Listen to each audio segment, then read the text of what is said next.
હા, 31સ્ટની ઉજવણી રાજકોટ શહેરમાં ખૂબ જ શાંતિપૂર્ણ રીતે થઈ શકે એના માટે અલગ અલગ સરપ્રાઇઝ ચેકિંગનું આયોજન કરવામાં આવ્યું છે.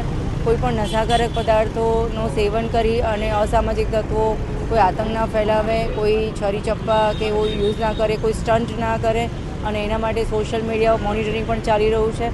અલગ અલગ જગ્યાએ વાહન ચેકિંગ થી માંડીને બ્રેથ એનાલાઇઝરનો ઉપયોગ કરી અને જ્યાં પણ ભીડભાડવાળી જગ્યાઓ હોય, સાર્વજનિક બગીચાઓ હોય, જ્યાં મહિલાઓની અવરજવર રહેતી હોય ત્યાં તમામ જગ્યાએ અમારું ચેકિંગ ચાલી રહ્યું છે. કેટલી ટીમો તૈનાત કરવામાં આવશે અને ખાસ તો મહિલાઓની સુરક્ષાને લઈને કઈ પ્રકારની વ્યવસ્થા કરવામાં આવશે?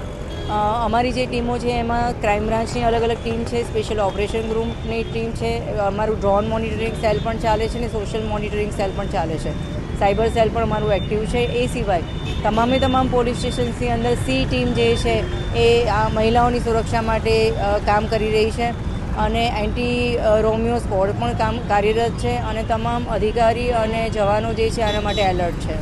મેડમ વખત થતો હોય છે તો મહિલાઓની છેડતી કરતા હોય છે, તેમના વિરુદ્ધ પોલીસ દ્વારા કઈ પ્રકારની કાર્યવાહી કરવામાં? મહિલાઓને ખાસ તો અવેરનેસ પ્રોગ્રામ્સ જે મારફતે આપણે કહેતા હોઈએ છીએ કે એમને કઈ રીતે વર્તન કરવું જોઈએ, મદદ માટે એમને 112 ડાયલ કરવું જોઈએ, એકલા કોઈ એકાંતવાળી જગ્યાએ જવાનું ટાળવું જોઈએ અને જ્યાં પણ જઈ રહ્યા છે, જે પણ મિત્રો સાથે જઈ રહ્યા છે તો એમના ઘરે એમના પેરેન્ટ્સ છે કે એમના જે પણ હિતેચ્છુઓ છે એમને જણાવવું જોઈએ, જેથી એમને તરત જ મદદ મળી શકે.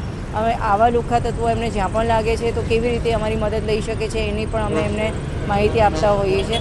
અને એ સિવાય અમારી જે સી ટીમ છે એ અલગ અલગ ખાનગી કપડાઓમાં પણ આવી જગ્યાએ ફરતી રહેતી હોય છે, જેથી આવા તત્વો ઉપર અમે નજર રાખી શકીએ.